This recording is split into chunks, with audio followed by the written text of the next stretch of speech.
What's up, people? It's your girl Adeola. I'm sure that you guys saw the pictures, and if you didn't see the picture, you probably saw the video. I couldn't watch the video myself of the guy that was set on fire in Lagos for stealing. At first, it was reported that it's a 7-year-old boy that tried to steal Gary, and people were outraged all over the world. As a mom, as a dad, as a human being, this is not something that you can just swallow, you know? And then the police came out and said that it didn't happen in Lagos. A lawyer came out and said that he's not a 7-year-old, that he's a professional thief who stabbed a woman while trying to steal her phone and her purse. And the woman is now at the hospital. Now, the truth of the matter is, whatever this person was trying to steal, be it a cell phone or Gary or purse, whatever it is, this right here, this is not right. We all know those that are stealing millions and billions of our money. In fact, when we see them, we salute them, we honor them, we make them chairmen and chairwomen at our weddings, at our church events. But if a common man steals a cell phone, this is what he gets? What's the point of having the police or the court? Having said that, one of the reasons why people do this is because sometimes the police is not reliable. And I'm not blaming them. Sometimes the thieves are better armed than the police. You report cases to the police and they don't do anything about it. Police station, innocent Namako. I've heard that a lot of people have been stabbed at this particular place where this man was trying to rob the woman. That's why people are taking laws into their hands. Getting to 10 years now when they begin to attack here. When they see people where they go, some they go take knife, cut the head. The day where they harm me, they be almost 6 men with big cutlass. I begin to run. The next I see a knife, bah! They just cut my neck. This is where you see here, almost 3 years I carry this wound. Start coming out to find anything to eat. They nearly caught me with cutlass.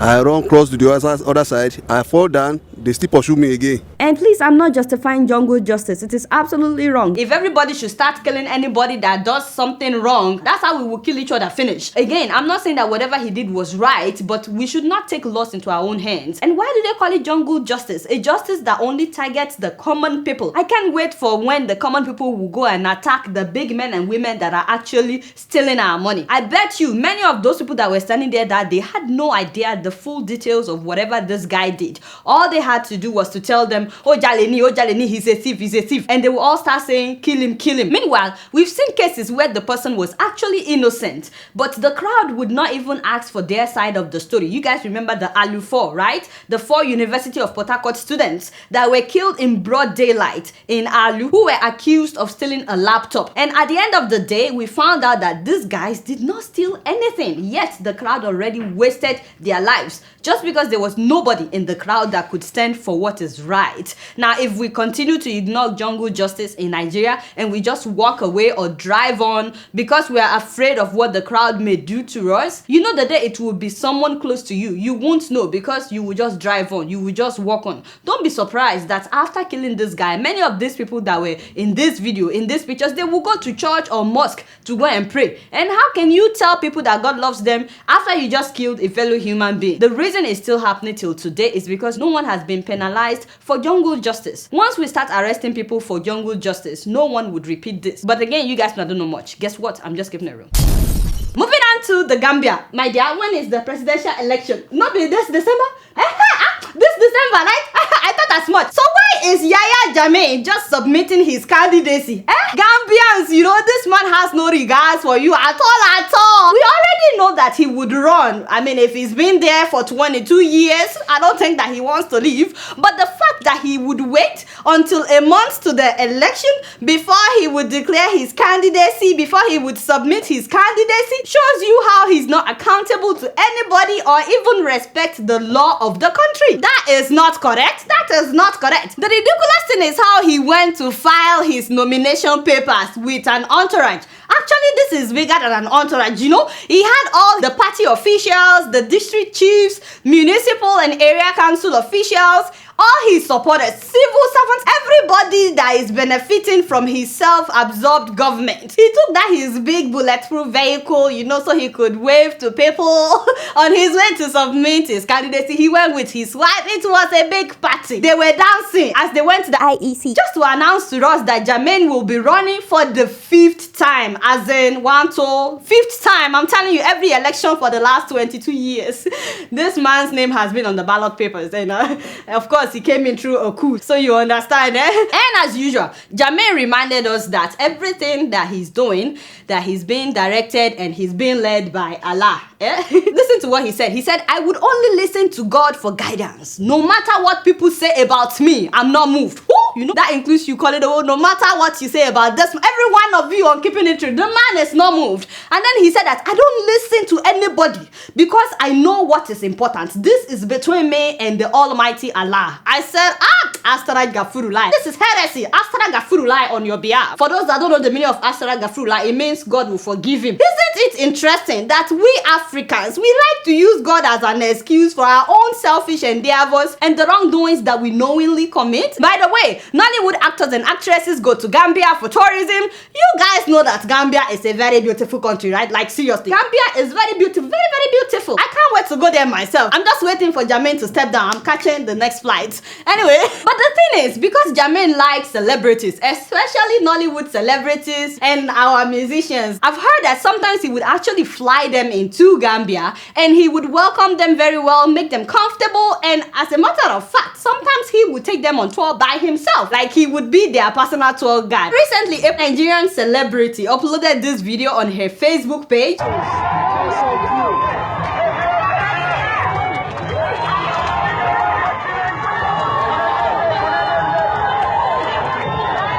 She wrote, His Excellency Sheikh Professor Dr. Alhaji Yahya Jammeh Babili Mansa, he is the man of the people. And she added, trust me, like she wants us to trust her because she has met Jammeh. He treated her very well and she wants us to know that Jammeh is the man of the people. Chai, my sister, you know, too, a very beautiful, very, very beautiful lady. You know, I'm very happy for you. You know how you have this audience with Mr. President, you go on a tour with him. Very happy, and I'm very, very happy for your success. But I don't know if you've noticed, just because Jammeh likes you doesn't mean that he's treating his people well. You have to read some of those comments. Woo, by Gambians. Would Gambians campaign for Buhari during your election? Lady, please respect yourself. If you had taken time to mingle with the local populace instead of staying in your state-sponsored luxury hotel or riding in your state-sponsored fancy vehicle, you would have known that you're dealing with nobody but a murderous dictator. Whoa! I've lost all respect for you. Do you know of all the things he's done to the Gambian people? I suggest that you stay away from Gambian politics for its people's sanity. Okay,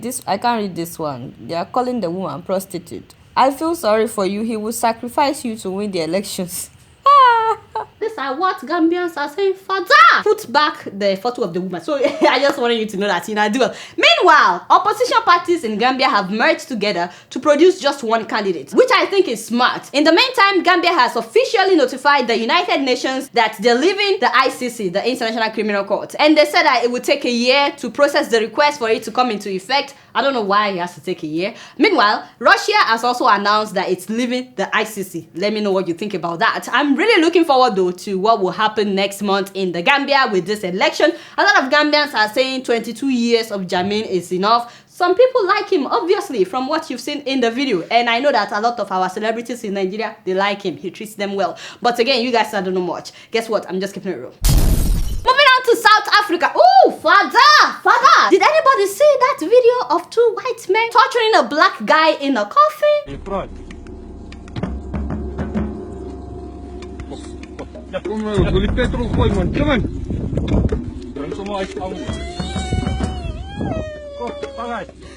No, please don't beg me. I said don't beg me. Charlie, why? They beat this guy up. They put him in a coffin. They threatened to pour petrol on him and set him ablaze. And they threatened to put a snake in the coffin with the guy. And then they tried to close up the coffin with him inside. Father, play me some uyelele. Siyelele mama, uyelele yo.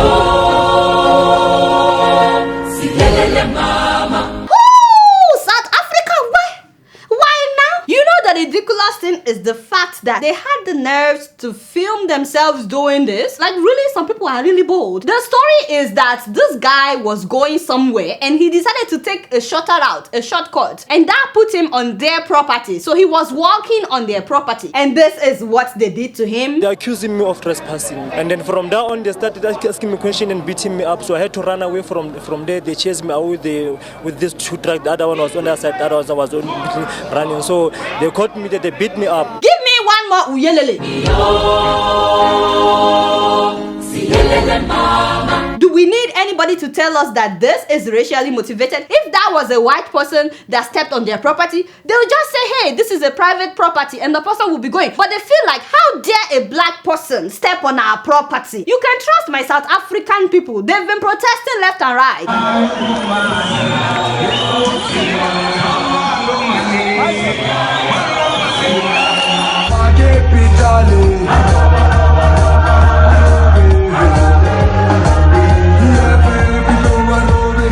In the meantime, the two men have been arrested, they were taken to court, and they would be sentenced in January. And speaking of trespassing, this whole thing still, it bothers me. Who is really trespassing in South Africa? I'm not saying anything, but hey, these are white men saying that a black person is trespassing on their property in a black man's country.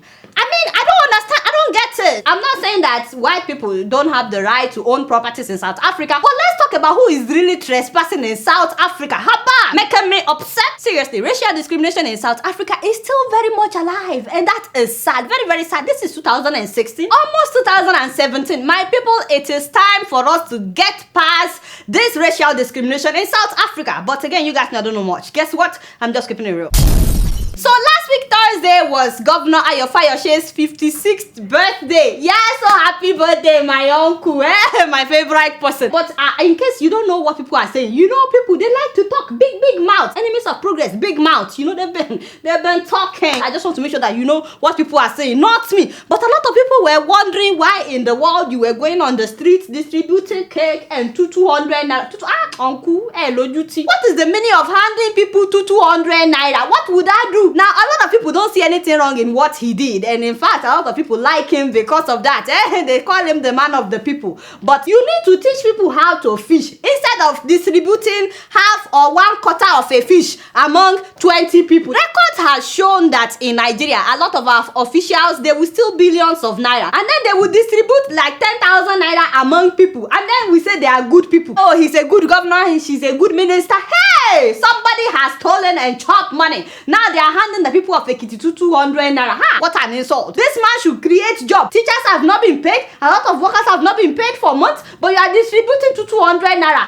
Ayo Jammeh, honestly. Of course, Fayose is not the only one that has embezzled money, but Nigerians like to celebrate criminals in position of authority. Like I said, if somebody steals a cell phone, they would lynch the person. But we like to celebrate those that are actually stealing big money. Anyway, I said all this just to wish my favorite uncle a happy birthday. Uncle Fayose, you know, do well.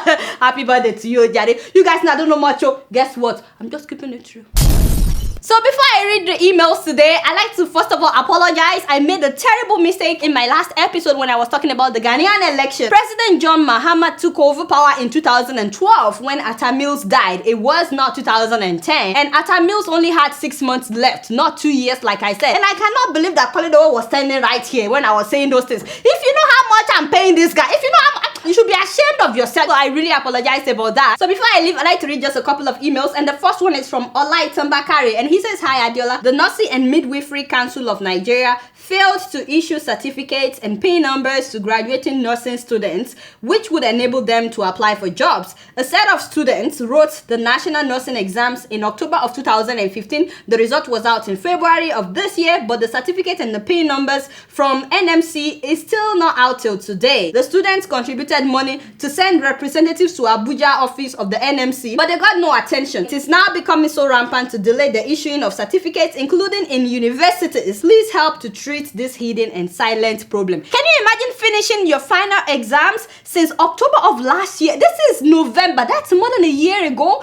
and you still don't have your PIN number or your certificate to show for it, for you to apply for a job. Why do we do this to ourselves in Nigeria? And it's not like these students are owing anything. A lot of these students, by the way, their parents spent their last dime to send them to school. Now, for the last 1 year plus, they are just sitting at home. They are not able to work or take care of their parents. This is not fair. I hope that somebody is watching me from the NMC. You need to do something about this. It's not right. And for those students, I can't imagine what you've been going through, but please don't give up. Hopefully somebody will attend to you very soon. And And the last email that I will read is from Israel. He says, "Hi Adeola, my name is Israel and I actually live in Israel. My parents are from the Igbo land in Enugu. You said people call you a Yoruba prostitute. Actually, I'm an Igbo man and I don't think that you're a prostitute, and I love and enjoy your show, but I think that Biafra needs to be free. I'll be glad if you read this message on your video. God bless." Thank you so much, Israel. I really appreciate you watching and taking the time to write, and thank you very much for the compliments. Thank you so much for writing. All right guys, that's all the time that I have for emails today. Please keep sending your emails to adeola.kipnero@gmail.com.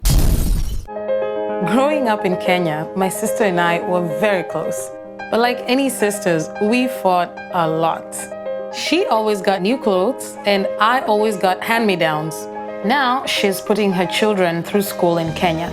We still fight sometimes, especially when I send money for the kids. I tell her, buy some clothes for the younger one, and we both laugh. With nearly 500,000 locations, our app and online, this is moving money for better.